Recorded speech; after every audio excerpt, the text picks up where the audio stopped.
Tahaksin jätkata selle teemaga mõnes mõttes, mis eelmine kord võib-olla sai alustatud. Eelmine kord me rääkisime hingelisest Kristusest ja sellest, kuidas saab hingeliselt ka teenida Jumalat, ülistada, palvetada, jutlustada.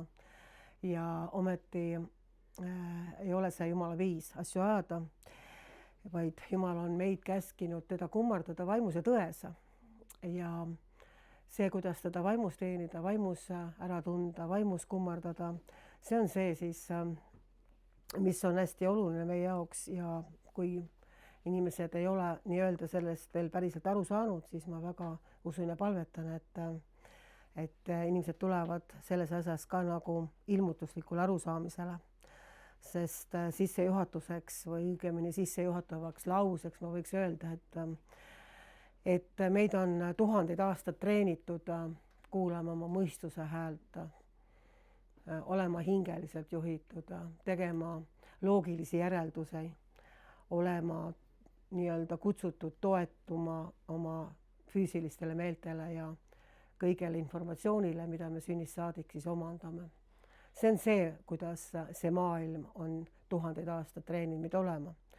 Ja kui nüüd on meil kästud Jumala juurde tulla ja teda kummardada vaimus ja tões, siis see nõuab ümberlülitamist ja väga tõsist ümberlülitamist ja need asjad ei sünni alati kohe. Mõne inimese elus läheb see kiiremini, mõne inimese elus aeglasemalt, aga selge on see, et me võime ka Jeesust hingeliselt armastada ja temast lugu pidada, aga me ei jõua sellise eluga väga kaugele, me ei jõua sellistesse sügavustesse, kuhu Jumal tegelikult meid tahab viia.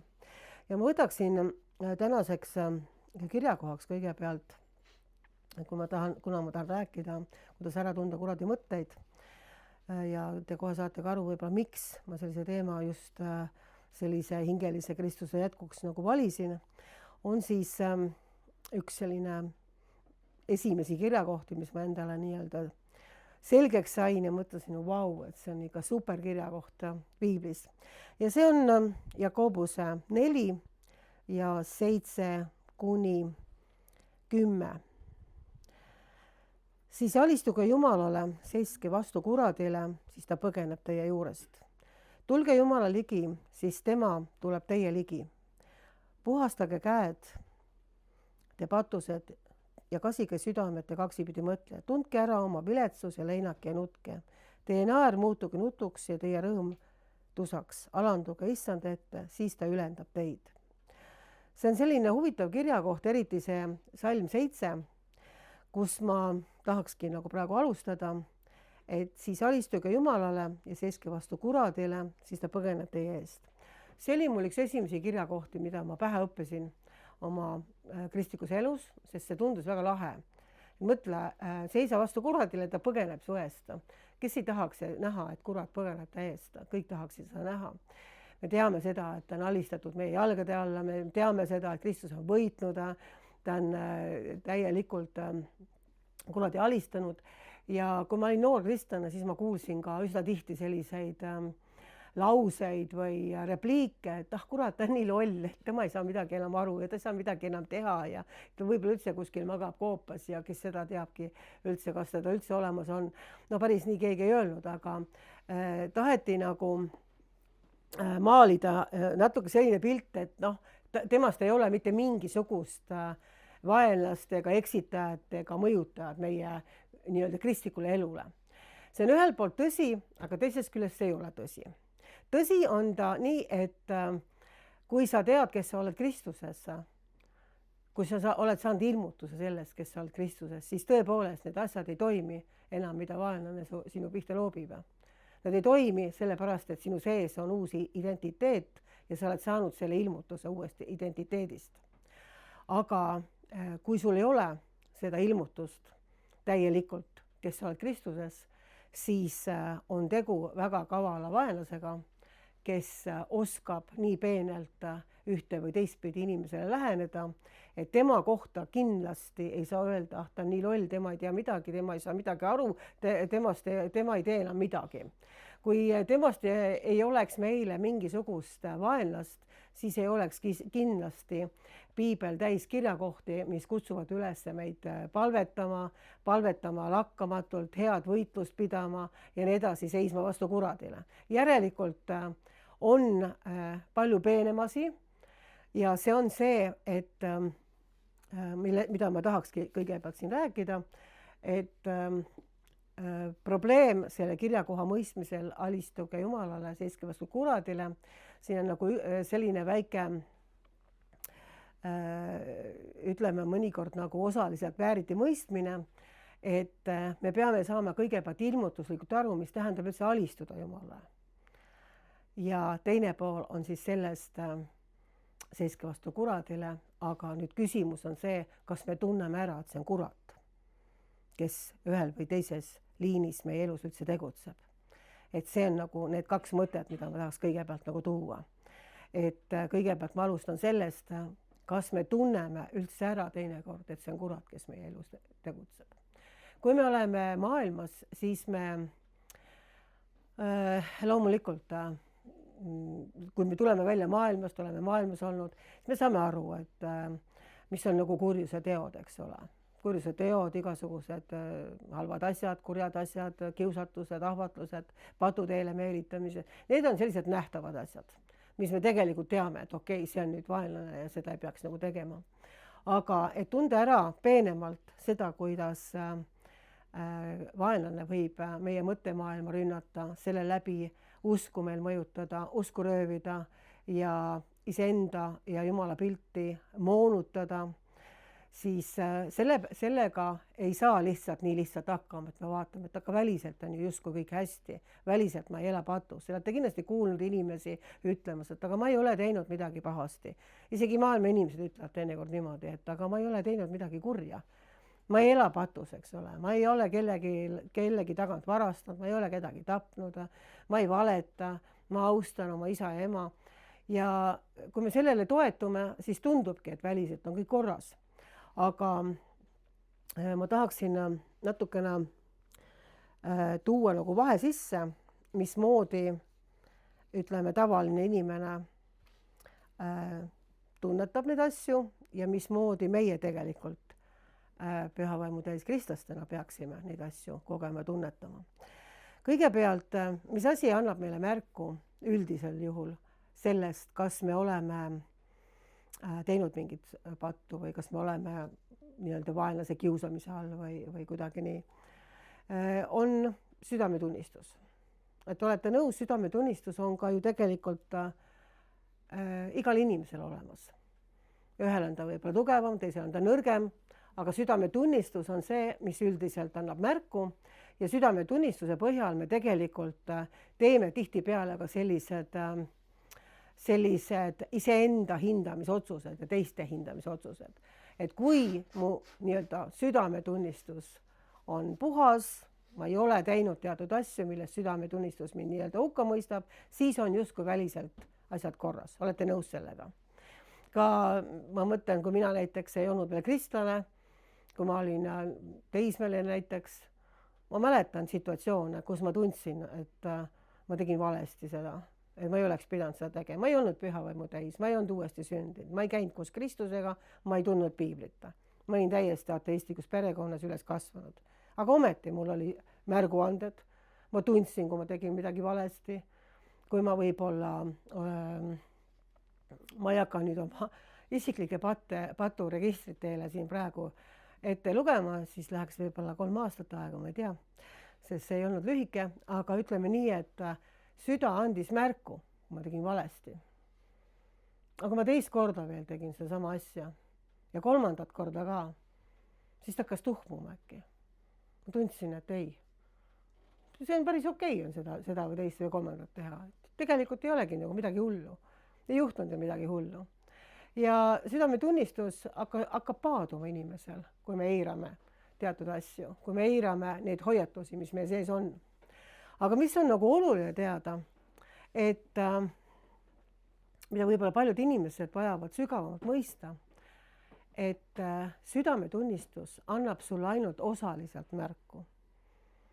Ja tavaliselt ta reguleerib inimeste vahelisi suhteid, inimeste nii-öelda enda väikese sellise maailma vahelisi suhteid. Ehk siis, nagu on ka 10. käsus kirjas, viimased 6 käsku, et iga inimene tegelikult tunneb ise ju halvasti, kui keegi tema tagant varastab. Või keegi tema peale kaebab näiteks või veel hullem, kui tapetakse kedagi või röövitakse kedagi või ülekohtuselt võetakse midagi ära sinult. Iga inimene tegelikult tunneb, et see on ebaõiglane tema suhtes, eks ole. Ja need on kõik, mis on inimeste vahel. Aga see, mis on, saate siiamaani aru, eks ole, või ei saa midagi aru.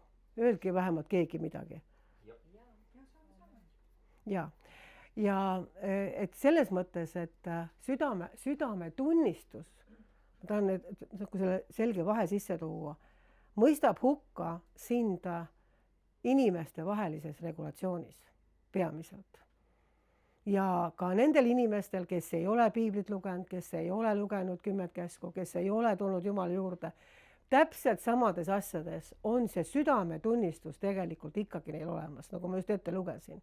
Keegi himustab sinu vara, keegi varastab sinu tagant, keegi teeb sulle haiget, keegi on vägivaldne. Iga inimene tunneb, et see on vale. Seda ei oleks pidanud juhtuma. Ja samuti ta tunneb ennast halvasti, kui tema ise teisele inimesele neid asju teeb, nii kaua, kui ta süda ei ole paadunud. Aga Jumalaga on asjad hoopis teistmoodi. Ja nüüd tulebki see oluline vahe sisse, mida me peame mõistma. Et kui südametunnistuses on olemas teatud seadused kõikide inimeste jaoks, siis suhtes inimese ja Jumala vahel neid seadusi ilma püha vaimuta ei ole. Kui püha vaim ehk tõevaim ei ole tulnud ja puudutanud inimest, siis inimene ei tunneta ära oma patusust Jumala ees. Ta võib ära tunnetada oma patususe teise inimese ees. Selles mõttes, et ma tegin temale halvasti, ma palun andeks või siis ei palu andeks, aga ta ei tunneta ära oma patusust Jumala ees ilma püha vaimu ligioluta. Ja see on nüüd oluline vahe. Et kui sa ka räägid mõne inimesega, kes ei ole tulnud usule, minul on üks selline inimene konkreetselt, kes alati ütleb, et aga ma ei ole teinud midagi valesti oma elus. Ma ei ole mitte midagi halvasti teinud, et milleks mulle Jumal? Ma ei vaja Jumalat. Ma ei vaja Jumalat sellepärast, et ma ei ole midagi halvasti teinud. Ja siis ta loetlebki üles, ma ei ole tapnud, ma ei ole varastanud, ma ei ole abielu rikkunud, ma ei ole teinud seda ja ma ei vajagi Jumalat. Ja nüüd selles ongi asi, et kui Jumala ligiolu tuleb inimese juurde, siis on tema esimest korda võimeline ära tunnetama, mis on tegelikult tema tegelik olukord Jumala palge ees ja milles on see, kus tema peab alistuma või kus ta ei ole Jumalale alistanud. Ma tahan öelda, et ilma püha vaimu ligioluta sa võidki jääda ka kristlasena seminaridel käima, piiblitundides käima, õppima, lugema, vaatama YouTube'ist, jooksma ühe prohveti juurest teise juurde. Sa võid kõike teha, aga sellest on üsna vähe kasu, kui sa ei ole tulnud, nagu ma lugesin, Jumala ligi. Ja kui sa tuled Jumala ligi, siis tegelikult ei pea keegi teine enam ütlema sulle midagi, mis valesti on, sest sa tunnetad ära tõe ja tõde teeb sind vabaks. Ja sa tunnetad ära selle tõe, ka kes sina oled Jumala palge ees ja milles on vaja sul meelt parandada. See ei saa kunagi juhtuda ühegi teise inimese näpunäite peale või keegi ütleb sulle midagi. Sellepärast, et see tekitab sinus ainult trotsi, kui Jumal ligi ei ole. Aga kui on Jumala ligiolu, siis sa saad täpselt aru, mida ja kus. Nii et tahtsin uuesti öelda seda siis, et patutunnetus tuleb ainult Jumala pühavaimu kaudu ja inimene hingeliselt ei ole võimeline aru saama üldse sellest, kus kohta tema läheb, mis on tema patt Jumala ees ja mis tegelikult on see kõige olulisem asi, mille ta peaks korda panema.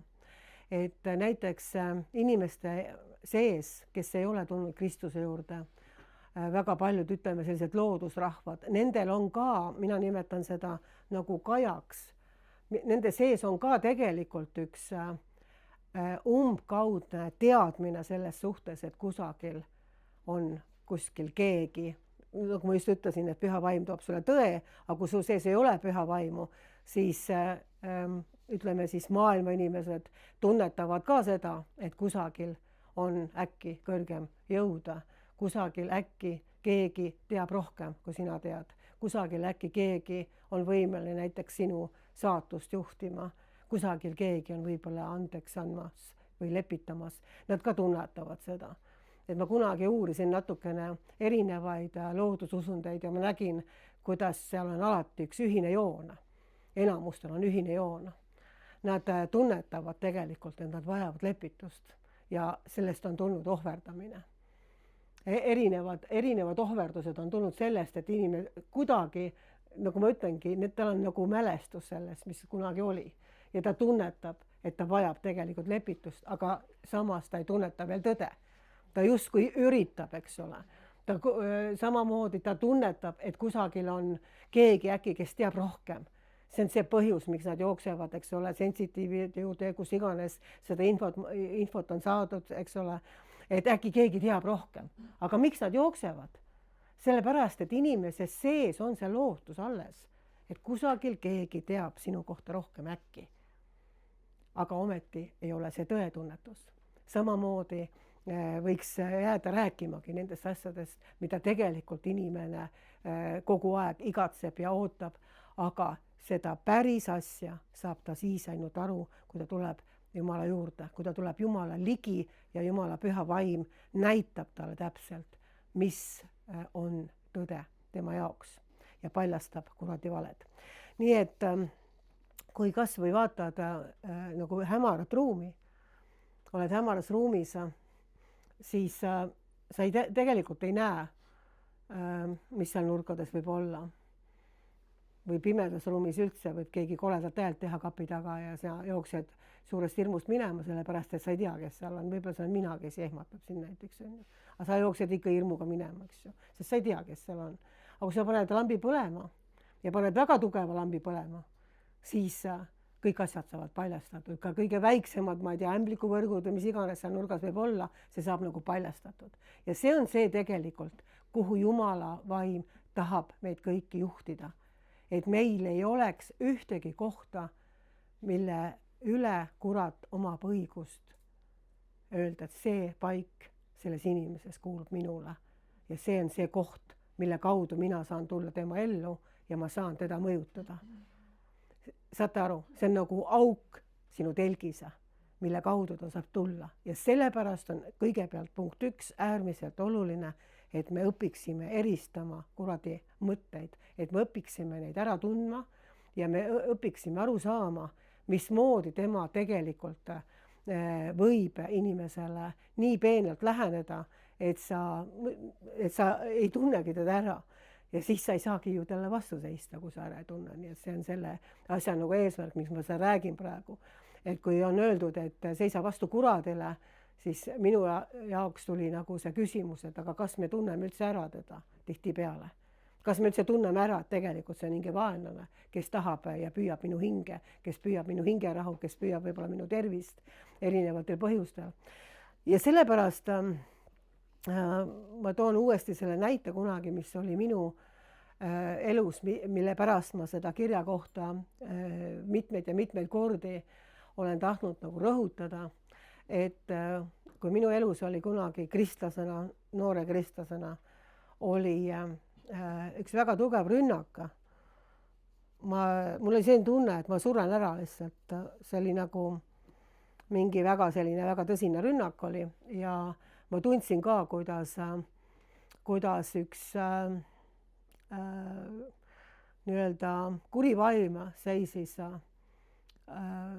nagu ukse peal. Ta edasi ei tulnud, aga ta oli ukse peal. See on ainuke kord ka, kus ma olen seda kogenud kristlasena. Ja ma olen väga tänulik sellepärast, et see avas palju sügavamalt minu jaoks Jumala teed. Ja siis ma ärplesingi selle kirjakohaga, et Jeesuse nimel kao minema ja kirjakoht ütleb, et see ei saa vastu kuradile, ta peab ära jooksma ja mingit probleemi ei ole. Ja siis ma ei saanud tükk aega aru, miks ta jooksnud, miks ta ikka seisis seal veel. Ja siis ma läksin juba hakkasin nagu valjema häälega hüüdma, et Jeesuse nimel, ma olin korteris, kus kõrval magasid teised inimesed, ma ei saanud väga lärmata ka. Aga siis ma karjusin edasi ja ikka ta ei läinud ära. Siis ma mõtlesin kõik oma patud läbi, et kas ma olen kuskil patu teinud, kas ma olen kuskil ukse avanud ja mul ei tulnud endal mitte midagi meelde, mida ma nagu oleksin teinud. Jällegi see südametunnistus, kus ma alustasin, kui te kuulate hoolega. See südametunnistus ei olnud midagi, ma polnud tapnud, ma ei olnud varastanud, ma ei olnud valetanud, ma ei olnud midagi sellist teinud oma arust. Ja ma ei saanud ikka aru, miks see koll ära ei läinud ukse pealt. Ja siis Püha Vaim ütles mulle, et sellel kirjakohal on ka esimene pool. Alistuge Jumalale. Siis kurat põgeneb su eest. Ma ütlesin, ma olen ju alistunud, et lugesin uuesti Jumalale ette kõik need asjad, mis ma kõik hästi teen ja kui tore tüdruk ma olen ja mingit pattu ma ei tee üldse ja kõik on korras minu elus. Ja siis sain järsku aru, et on üks asi, milles ma ei ole alistunud. Ja ma parandasin meelt ja ütlesin Jumalale, et ma alistun nüüd selles asjas. Ja siis vaim läks ära, ma sain kohe võidu. Vaim läks ära, aga Jumal viis mind mitu kuud pärast seda läbi ühest protsessist, kus ta järjest näitas just nimelt seda printsiipi, mida ma praegu räägin, et me võime väliselt olla rahul oma eluga, oma usueluga, oma, ma ei tea, võib-olla koguduse teenimisega, me võime olla sellega täielikult rahul. Aga kui me lubame tulla Pühal Vaimul täielikult ja näidata nagu lambiga üle terve meie, ütleme siis üle terve meie, jah, ma ei ütle keha, eks ole, et meie vaim, hing, ihu on täielikult tema luubi all, siis sa hakkad järjest aru saama asju, mille peale sa isegi tulnud ei ole mitte kunagi. Sellepärast, et Jumal on niimoodi seadnud, et sa kõigepealt tuleksid tema ligi, mitte ei omaks informatsiooni ülikülluslikult oma peas, milline sa kõik olema pead, mis sa kõik tegema pead, mida sa kõik tahtma pead ja mida sa tahtma ei pea. Vaid ta ütleb siin, tulge kõigepealt tema ligi. Kui sa ei tule tema ligi ja tiirutad ümber tema ja muudkui omad järjest rohkem informatsiooni tema kohta, aga sa ei tule tema ligi, siis sa jäädki tiirutama sinna. Sa ei jõua mitte kunagi sellesse punkti, kuhu tema tahab sind juhtida oma elus. Nii et ma palun, ära raiska oma aega. Ära raiska oma aega, uskuge mind, Jumal ei võitle sinuga. Ta ootab sinu järgi. Ta ootab sinu järgi nii kaua, kui sa tegelikult otsustad alistuda. Ja alistumine muidugi eriti sellistes rahvastes, kus on sõjad üle käinud ja igasugused poliitilised asjad on võib-olla natukene halvamaiguline sõna, eks ole, et alistu. Aga tegelikult see tähendab seda, et sa usaldad kõik tema kätte. Sa annad üle ennast täielikult oma loojale, kes on sind valmistanud ja usaldad, et ainult see, kes sind valmistas, teeb sinu elu korda. Ahaa, väga lihtne tundub, eks ole. Sa ostad kas või selles ilmalikus maailmas, ostad endale, ma ei tea, pesumasina ja ta läheb katki. No, sa ei üldjuhul ju ei kutsu õmblejat seda, hea küll, õmblejad on toredad, aga sa ei kutsu õmblejat ju parandama pesumasinat või oma autot või sa ei saada lukseppa kellegi hammast välja tõmba. Sa ikkagi nagu usaldad, et see, kes on selle ala inimene, oskab midagi korda teha. Aga kui Jumal on meid loonud, siis tema on ainukene, kes teab, kuidas sinu elu korda saab. Usud seda? Amen. Seda ei tea mitte ükski psühholoog. Seda ei tea mitte ükski inimene sinu kõrval. Jah, Jumal kasutab inimesi Jumal kasutab meid, me palvetame, me räägime, me nõustame, see kõik on õige.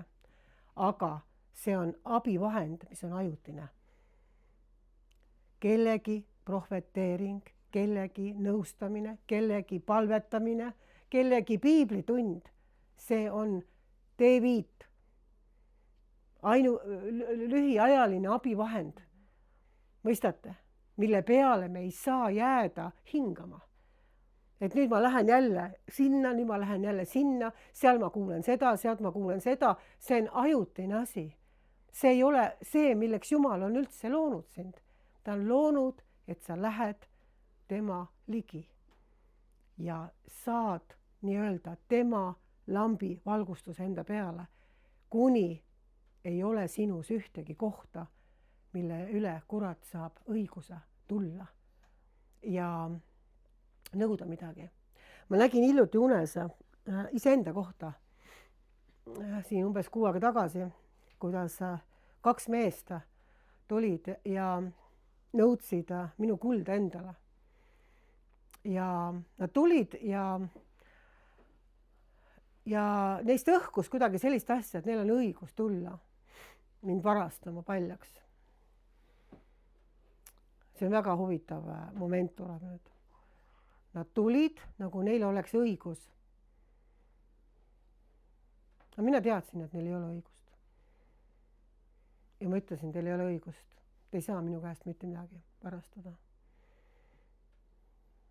Ja ma vaidlesin tükk aega nendega.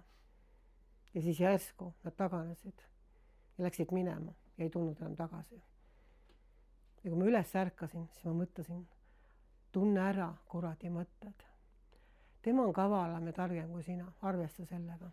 Ta teab sinu käitumismustreid, ta teab seda, kus kohas sa haiget saad, kus on sinu nõrgemad küljed, kus kohas sina tegelikult saad neid nooli enda sisse. Ja ta tuleb ja ta üritab teha sulle selgeks, et tal on õigus, kui sa ei tea oma identiteeti ja ei tunne Jumala sõna. Ta tuleb ja üritab sulle selgeks teha, saad aru? Et tal on tegelikult õigus. Ükskõik, kas ta tuleb mingi rõhumise või süüdistamisena või mingisuguseid muid asju nagu kasutades, nii et tema eesmärk on mis asi? Panna sind uskuma, et tal on õigus. Sellepärast, et sa tegid midagi kunagi valesti, sellepärast, et sa ei saanud millegist aru, ta üritab sind panna uskuma, et tal on õigus röövida sind. Aga tal ei ole õigus röövida sind tegelikult. Mäletate seda näidet, mis oli kunagi, kui ma olin väga noor kristlane.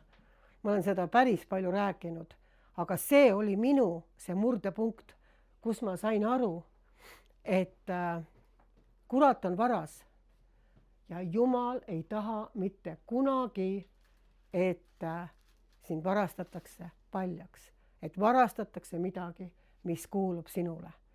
Varastatakse midagi, mille Jumal on sulle andnud. Aga vaenlane üritab kogu aeg selgeks teha, et tal on selleks õigus. Et tal on selleks õigus. Nii et mäletate seda näidet võib-olla. Toon selle uuesti, võib-olla kõik ei ole kuulnud seda. Kui ma tahtsin vahetada 1000 Soome marka Eesti kroonideks. Ma sain 1000 marka oma ema käest, kes elas Soomes. Ja see oli minu jaoks tohutu suur raha. See oligi väga suur raha. Ja see oli täpselt 10 100 sedelit. Ja ma läksin panka vahetama. Siis oli teistsugune aeg, aasta oli kuskil 94. Läksin panka vahetama, andsin need 10 sedelit, lugesin enne üle, teadsin täpselt, kodus lugesin üle, tähendab, et seal on 10 sedelit ja ta pani need raha lugejasse. Lasi selle läbi, ütleb, et siin on 900. Aga mina lugesin kodus üle ja ma teadsin, et neid on 10. Ja ta luges uuesti üle ja oli 900. Ja siis ma tundsin oma sees, tunnetasin oma sees. See oli üleloomulik teadmine, et seal on 10 sedelit.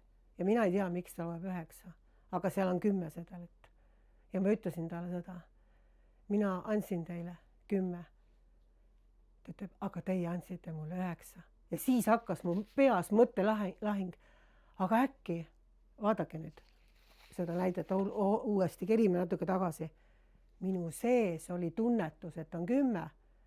Aga kui väline olukord ei kinnitanud seda, et on 10, hakkas minu mõttemaailma lahing peale, kus vaenlane hakkas tegelikult söötma mul erinevaid mõtteid. Kuule, sa olid lohakas. Võib-olla oli tuuletõmme kodus. Sa lugesid üle 10, siis tuli tuuletõmme, 1 läks laua alla. Ja 1 on sul kodus praegu. Sa nõuad inimesed, sa teed talle ülekohut, sa lähed juba nõudlikuks, eks ole. Sellised mõtted hakkas tulema. Mine parem koju, võta auto, sõida koju. Sul on kindlasti see 1 seal laua all. Saate aru sellest vahest? 1 on siin, teine on siin. Mõttemaailm ütles, sa teed ülekohut praegu, mine koju ja too oma sedel ära. Vaim ütles, see sedel ei ole kodus, vaid see sedel on aparaadi sees. Ja vaata, see on nüüd lahing. Ja kuidas sa seda võidad? Ja ma otsustasin võtta selle riski ja öelda seda, mis mu sees on. Ja ma ütlesin, andke tagasi minu 1000 marka. Ta ütles, ma olen 900. Ma ütlesin, ei ole. Ja siis ta kutsus turvamehed. Üks seisis ühel pool, teine seisis teisel pool. Ja ma vaatasin, et nüüd läheb päris lahinguks füüsiliselt juba. Sellepärast, et turvamehed vaatasid, et siin on mingisugune, ma ei tea, paranoiline naisterahvas, kes tuleb ära koristada järelikult. Ja siis see naine, see kassapidaja, nii vihastas ma peale lõpuks. Et ta võttis selle aparaadi ja raputas, et näete, seda ei ole ju aparaadis. Ja selle peale liugles see viimane 100 ilusti tema aparaadist välja. Ehk siis oligi neid 10 ja mul oli õige tunnetus ja tema eksis. See oli kiilunud kinni kuskile niimoodi, et see aparaat näitas, et olid alglased aparaadid, siis see aparaat näitas valesti. Nii et ta oli nagu kinni kiilunud, et ta võttis selle 900 välja ja vaatas justkui, et ta on tühi. Aga ta oli kuidagi nagu sinna allapoole kiilunud ja siis ta raputas ja näitas, et ei ole ju. Ja selle peale see kukkus sealt välja ja ma sain oma raha tagasi. Mida see näitab? See näitab seda, et kui ma oleks ära läinud koju, siis tõenäoliselt ma ei oleks saanud mitte kuidagi tõestada enam pärast, et ta kuskil ikkagi oli, eks ole. Võib-olla oleks saanud, aga võib-olla ei oleks saanud. Ja väga selge on see, et hinge vaenlane tahtis varastada minult midagi, mis kuulus mulle. Ja sa saad peatada selle, mida vaenlane tahab sinu käest varastada, ainult siis, kui sa usaldad jäägitult püha vaimu oma sees. Sellepärast, et tema teab rohkem, kui sina tead. Ja vot see on see peamine asi, miks inimese loomus ei taha alistuda Jumalale, sest ta on harjunud ise kõike kontrollima. Ta on ise harjutatud loogika järgi kogu oma elu planeerima, tegema mingeid otsuseid, tegema mingeid valikuid, aga alistu Jumalale, see tundub, et ma annan kontrolli ära täiesti. Ma annan ära. Ma ei saagi nagu siis oma elu kontrollida või kas ma muutun siis robotiks või ei. See alistumine on lõplik usaldus selle kätte, kes on sind loonud. Usaldus, et tema teab paremini, mismoodi sind korda teha. Tema teab paremini, mismoodi sinu elu on tema planeerinud. Tema teab paremini, kuidas tegelikult sa ühest või teisest võitlusest läbi lähed. Kuni sa ei ole lõplikult alistunud, sa võitled tuuleveskitega. Ma tean, millest ma räägin. Ma olen seda teinud ise korduvalt. Ma ju tean täpselt, millest ma räägin. Et selles mõttes ma näen, ma ei ütle nüüd midagi teiste inimeste kohta, sest ma ei tea, eks ole. Aga me näeme korduvaid mustreid aastakümneid isegi mõne inimese elus. Ja me ei saa aru, miks need mustrid korduvad. See ei pruugi olla see, et see inimene elab patus. See võib olla see, et on valdkond, mida tema ei julge anda Jumalale üle lihtsalt. Ja ta ei julge sellepärast anda Jumalale üle, et äkki Jumal võtab midagi ära. Mõistate, see on ka vaenlase vale, mis sinu peas istub. Äkki ta annab ära, eks ole. Et see on nagu ma tean, et paljudel on, see praegu võib-olla ei ole üldsegi nagu huumorinurk, aga paljudel on võib-olla nagu olnud erinevate asjadega nii, et äkki Jumal annab midagi, mida ma ei taha tegelikult. äkki ta annab näiteks mulle sellise, ma ei räägi endast praegu, eks, abikaasa, keda ma tegelikult ei taha. See on üks peamine vallaliste mure, tuleb välja. Et ka mina kunagi mõtlesin, kartsin niimoodi. Ja kui ma olen rääkinud pärast inimestega, siis nad kõik arvavad, et Jumal kindlasti, kui tema tahe, siis tema annab sulle vägisi midagi, mida sa tegelikult ei taha. See on ka absoluutselt ju tegelikult vaenlase vale, eks ole. Et ta vägisi nagu annab sulle midagi. Et mõtle, kui õudne, ma pean abielluma mingisuguse inimesega, keda ma nagu kaugelt ka näha ei taha ja nüüd Jumal vägisi sunnib mind abielluma sellise inimesega. Ma tean, et sellised asjad on väga paljudel inimestel. Nii et selles mõttes üks asi, mida vaenlane kindlasti kasutab, siis on number 1 usaldamatus siis Jumala vastu. Et tegelikult ta püüab sulle selgeks teha erinevate valedega, et Jumala tahtele alistumine on midagi, mis röövib ära sinu lelud, sinu mänguasjad, sinu lemmikharrastused, sinu lemmikhobid ja veel ma ei tea, mida kõike, eks ole. Et saate aru, sa pead õppima ära tundma, et iga mõte, mis ei ole kooskõlas, mis tuleb Jumala vastu, mis ei ole kooskõlas Jumala sõnaga, see on vaenlase vale, mille ta istutab sinu pähe. Kui vaenlane on saanud istutada oma vale sinu pähe, siis ühel hetkel, kui sa seda peast välja roogid, hakkab kasvama. Ja kui ta hakkab kasvama, siis ta hakkab vilja kandma ühel hetkel. Ja seda raskemaks läheb ja siis lõpuks see muutub mõistuse kõrgistuseks või pimeduse kantsiks sinu peas, kus sa tegelikult ei suuda näha enam vabadust, sa ei suuda näha rahu, sa ei suuda näha seda, mida tegelikult Jumal tahab anda ja on valmis sulle andma. See on mõistuse kõrgistus. Ma olen rääkinud ühte lugu varem ka, aga kuidas minu kristlasena, kui peenelt tuli vaenlane ühe mustriga ja et vaenlane oma valesid saaks istutada, siis tegelikult see peab olema, ta väga tihti võtab ka mingeid mustreid või analoogseid asju minevikust, võib-olla kellegi teise elust ja ta püüab selle mustri, mis võib-olla kellegi teise elus töötas, nüüd sinule suruda, et sa võtaksid selle usus vastu. Et mul oli selline situatsioon kunagi, et kui ma hakkasin lähenema 40-le, siis hakkasid mul kõhus valud ja mingid sümptomid. Ja mul hakkas kogu aeg tulema ühe inimese nägu silmade ette, kes oli selleks ajaks juba ammu lahkunud siit maailmast, üks naisterahvas. Ja alguses ma mõtlesin, et huvitav, et miks seda inimest näidatakse, et ta on ju ammu surnud juba. Ja siis tuli järgmine tasand. Ja järgmises tasandis üritati mulle selgeks teha, et vaat sinuga läheb ka nii nagu temaga.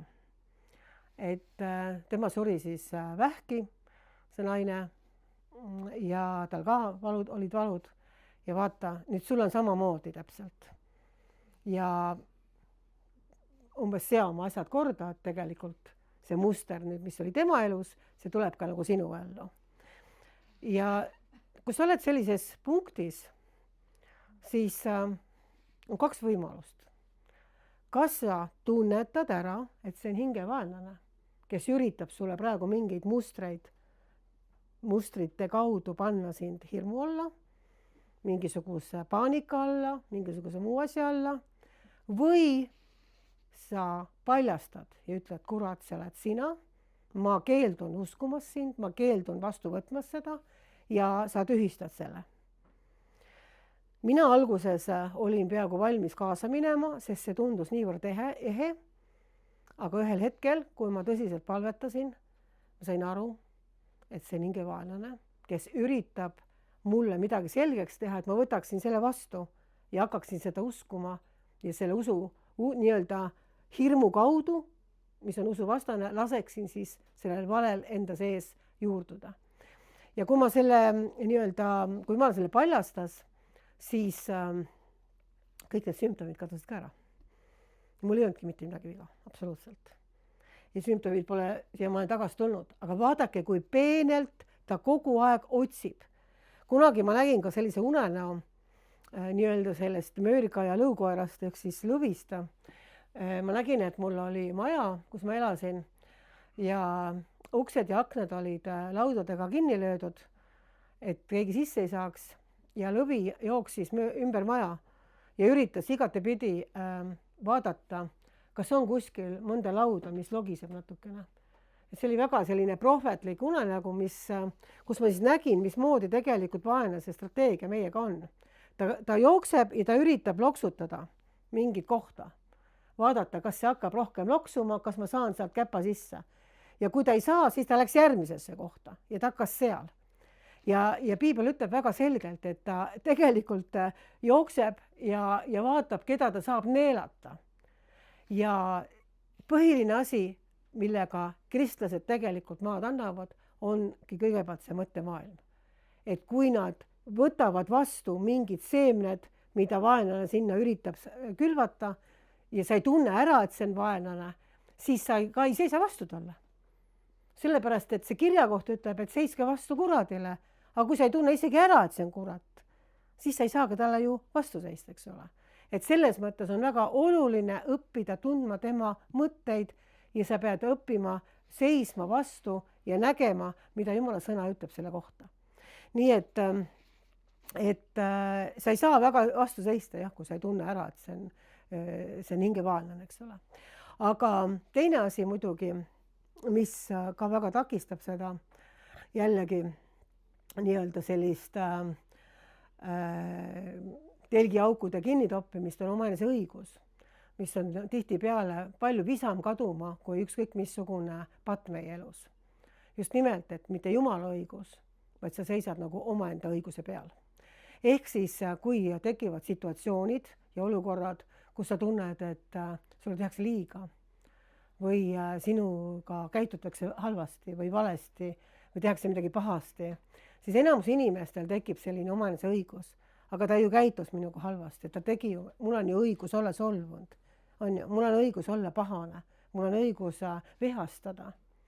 Ja ma toon siin jälle ühe näite iseenda elust, kus ma hakkasin sõitma Pärnusse ja väga halvad teeolud olid aastaid tagasi, ma pidin minema sinna jutustama ja tee oli libe, sadas mingisugust seal lund või lörtsi, ma ei mäleta täpselt, aga ühesõnaga teeolud olid väga halvad, nähtavus oli halb, tee oli libe ja Pärnu maanteel ei ole ka eriti palju selliseid kiirteotsi või üldse tegelikult ei ole, kus sa saad mööda sõita, kui vastu tulevad autokolonnid, eks ole, siis on väga raske mööda sõita. Ja mina sõidan kristlasena, lähen jutlustama, halleluuja meeleolu, ülistan, palvetan, nii tore on kõik. Ja siis järsku vaatan, üks auto sõidab minu ees 60-ga. No 90 on lubatud, sõidab 60-ga. No mina olen autokoolis saanud ikkagi sellist õpetust, et auto on sõitmiseks, mitte magamiseks. Meil oli liiklusõpetaja, kes alati alustas tundi sellega. Et auto on sõitmiseks, magate kodus voodis. Ehk siis ta tahtis selgeks teha, et alakiirusega sõit ilma nii-öelda põhjenduseta tegelikult võib olla ka liiklusohtlik. Siis hakkavad ohtlikud möödasõidud ja inimesed lähevad närviliseks ja nii edasi. Nii. Ja nüüd üks sõidab lausa 60-ga. Pärnu maanteel, rahulikult. Mööda ei saa, vastu tuleb väga palju autosid. Nii. Ma isegi andsin signaali, sellepärast, et normaalne oleks ju, et ta natuke kõrvale siis läheks ja laseks mööda. Ei. Ja lõpuks tuli üks väike selline auk, et kus ma saaks nagu mööda sõita. Ja panin siis gaasi põhja, hakkasin mööda sõitma. Juba kaugelt nägin seal jälle järgmised autod tulevad. Ja tema pani ka gaasi põhja. Kujutage ette. Sel hetkel, kui mina olin juba siis vastassuunavööndis.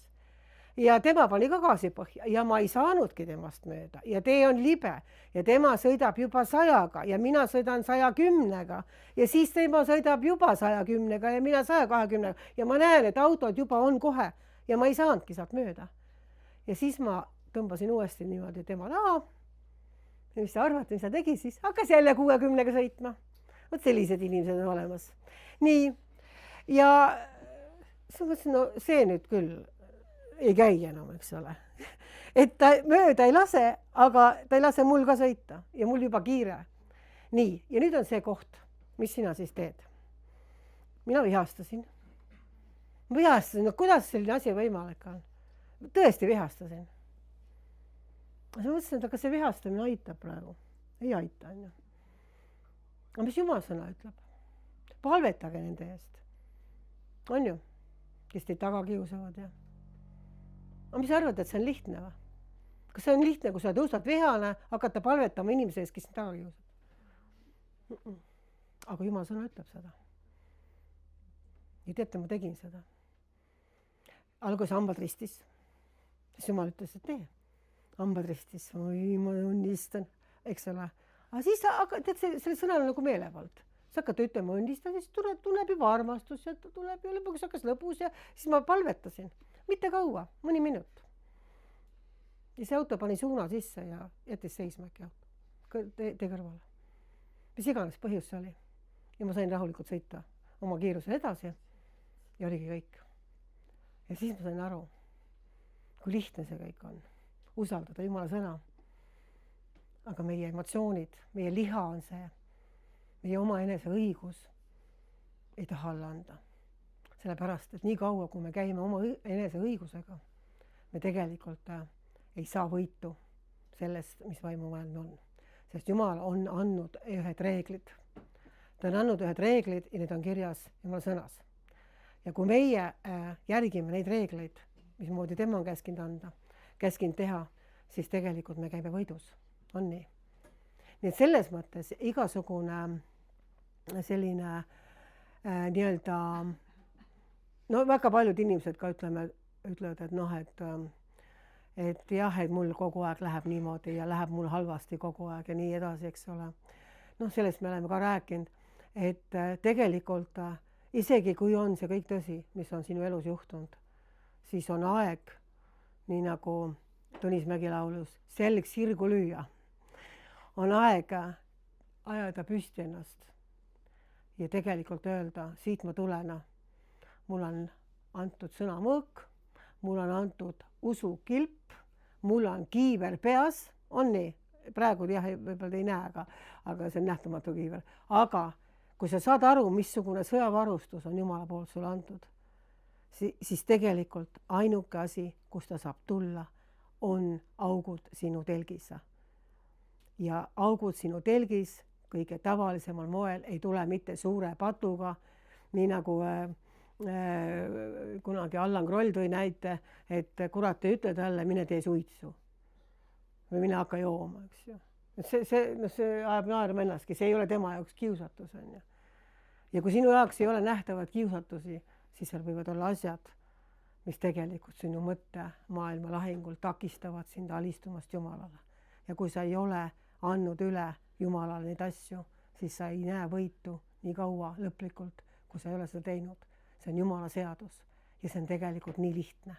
Mis te arvate, et kui see autojuht oli mul seal pool tundi närvidele käinud Pärnu maanteel, et ma tundsin ennast nagu inglitiivul mingisuguse õilmitseva kristlasena sel hetkel. Ma ei tea, mida teinud selles mõttes sellise inimesega, kes ilmselgelt kiusab sind. Aga mis on see minu sees, mis seda nõuab? See on minu liha, see on minu hingeline tasand, see on minu reaktsioon, mis tugineb oma õigusele. Aga mulle ju tehti halvasti. Minuga käituti ju halvasti. Mul on õigus olla vihane. Kas on? Kõik noogutavad, halleluuja. Ma olen õigesse kohta tulnud täna kõnelema, sellepärast, et kõik noogutavad, et on õigus. Ja see ongi sinu õigus. Aga Jumalal on oma õigus. Ja kui sa annad need asjad talle üle, siis hakkavad kehtima üleloomulikud reeglid sinu suhtes. Nad ei hakka enne kehtima, kui sa need asju üle ei anna. See ei tähenda seda, et sa õige asja peale ei või vihastada. Jeesus ka vihastas. Vihastamine ei ole alati patt, aga autojuhi peale vihastamine oli. Selles mõttes, et see ei olnud see koht, et ma lähen ja löön laiali, eks ole, rahavahetajate lauad kirikus. See ei olnud see koht.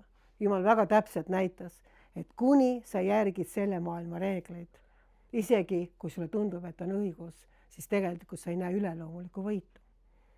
Aga kui sa otsustad alistuda ja anda see olukord täielikult Jumala kätte, siis hakkad nägema üleloomulikku võite. Ja ma olen näinud neid tohutult palju. Tohutult palju. Nii et selles mõttes ära raiska oma aega. Aega tuleb kalliks pidada. aeg on üürike. Kui sinu elus on midagi, mis on auk sinu telgis, siis ära raiska oma aega. See võib aja jooksul ainult suuremaks käriseda. Ja ma veel kord ütlen, me võime kirjutada kõik asjad üles, mida me kellegi või enda elus patuks peame. Aga see ei muutu, kuni sa ei tule tema juurde. Sellepärast, et me võime igast asju rääkida, aga ta ütleb, tulge tema ligi. Ja kui sa tuled tema ligi, siis on meeleparandus kerge. Siis on kerge panna asjad korda temaga ja inimestega, sellepärast, et sa oled tulnud tema ligi, kes on tõe vaim. Ja kui sa tuled tõe vaimu ligi, siis kõik valed saavad sinu elus paljastatud. Kõik vaenlase plaanid saavad sinu elus paljastatud. Need ei jää, sa ei jää ise mitte kunagi enam endiseks, sellepärast, et sa oled puudutanud taevast. Sa oled puudutanud taevast ja taevas on puudutanud sind. Sa oled saanud midagi, mis jääb sinu sisse ja mis mitte kunagi ei muutu. Nii et selles mõttes näiteks oli ka üks hea näide, mille minu abikaasa tõi mulle hiljuti, kus ta tegi tööd ühe inimese juures. Sõbra hinnaga, praktiliselt poole hinnaga tegi tööd ja aitas väga palju seda inimest ja siis see inimene, kelle tööd tegi, tuli, hakkas urjutama teda sellepärast, et ta mingi 5 või 10 minutit minuga rääkis telefoniga. Et vaata, sa selle maha võtad nüüd oma sellest tunni palgast, et see 10 minutit, mis sa rääkisid, on ju. Ja muidugi mu mees pärast nagu pahandas selle peale, et ma niigi teen sulle sellise sõbra hinnaga ja oleme erinevates riikides ja nüüd ma ei või isegi siis helistada korra või ei või kõnet vastu võtta, et ma ei pea suitsupause ega lõunapause ega kohvipause, et teen järjest ja siis seda väikest pausi ka nagu ei lubata. Ta nagu pahandas, aga ta ei öelnud midagi, ta lihtsalt oma sees nagu solvus sellise asja peale.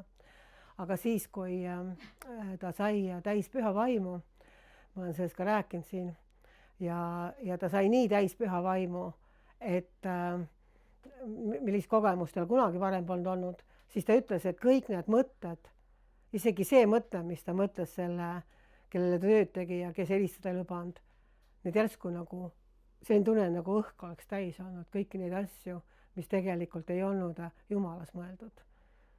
Ja siis ta nagu palus kõik need asjad andeks. Et vaadake, see on tohutu suur arm, kui sa järsku tuled tõe ligi, tuled tema ligi ja sa saad aru, et tema on võimeline kõik sinu augud telgis kokku lappima. Sa ise ei või, sest sa ei teagi ise. Sa ei tea palju asju, mis võib-olla Jumala silmis on probleem.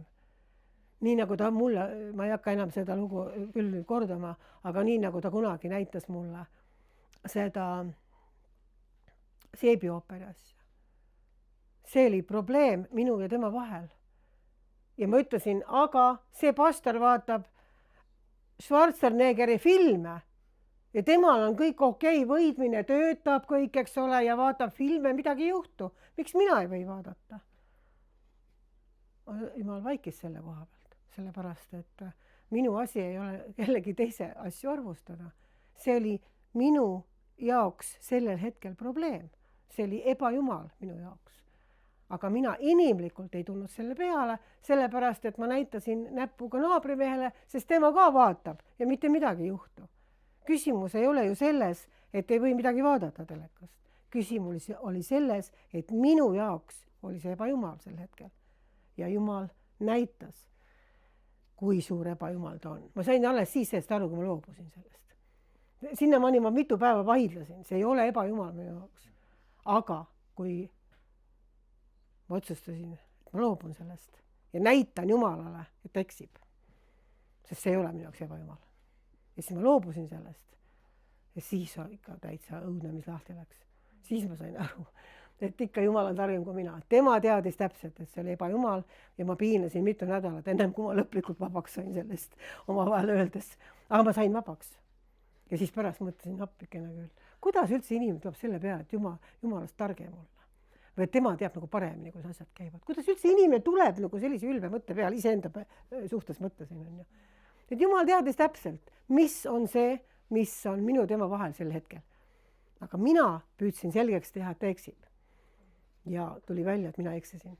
Nii et selles suhtes on siis väga oluline palvetada ja kui te Jumalaga olete omavahel, esiteks paluda, et ta paljastaks kõik vaenlase valed sinu elus. Ta teeb seda muide, kui sa lubad. Jumal ütles mulle kunagi, et ta ei vabasta mind mitte üheski asjast, kui ma ei anna 100% lubada. Sest meil on vaba tahe. Sa võid natukene paluda. Nagu see anekdoot, eks ole. Et palun anna mulle rohkem kannatlikkust, aga ära tee seda veel täna. Et see on aus vastus, eks ole. Või vabasta mind suitsetamisest, aga ära tee seda veel täna, eks ole. Et ta ootab su järgi. Ta ootab su järgi. Aga kui sa saad aru, et sa ei saa edasi minna teatud asjadega, teatud aukudes, sa ei saa lahingusse minna, sest sa oled peksa. Sa oled haavatav, sa oled rünnatav. Ja paljud asjad, ma veel kord ütlen, ei ole nagu nähtavad asjad. Need on sisemised asjad. Solvumised, alaväärsus, erinevad võib-olla hirmud, eks ole, mis inimest tabavad, on ju. Ebakindlus, tunned, et see ei ole väärtused, sa tunne näiteks, on ju. Kõik need asjad selles mõttes on ka augud sinu identiteedis tegelikult, mis saavad ainult parandatud, kui sa tuled tema ligi. Sest tema teab täpselt, mis asjad on ja mis asjad ei ole. Kas sa usud seda? Ja sellepärast ma tahan veel kord öelda, ma usun, et see on kellegi jaoks. Ära raiska oma aega. Ta võib oodata rahulikult veel järgmised 60 aastat sinu elus ja ta ei tee mitte midagi, sest ta ootab sinu järgi. Võib-olla 70 aastat ka mõnel inimest, ma ei tea. Saad aru? Ta ootab. Ta ei tee vägisi mitte midagi sinu elus, kui sa ei anna talle luba. Aga kui sa annad talle loa, siis sa näed, kuidas üleloomulik elu tuleb sinu ellu. Ja sa ei jää enam alla nendes asjades, millesse inimlikud jääksid alla. Sa ühel hetkel avastad, sa ei ole enam armukade. Armukadus on väga tõsine probleem. See on sidumine tegelikult. Ja ka usaldamatus. Ühel hetkel sa avastad, et sa ei ole enam ahne. Sa ei ole kade enam. Sa ei vihasta enam liiga palju.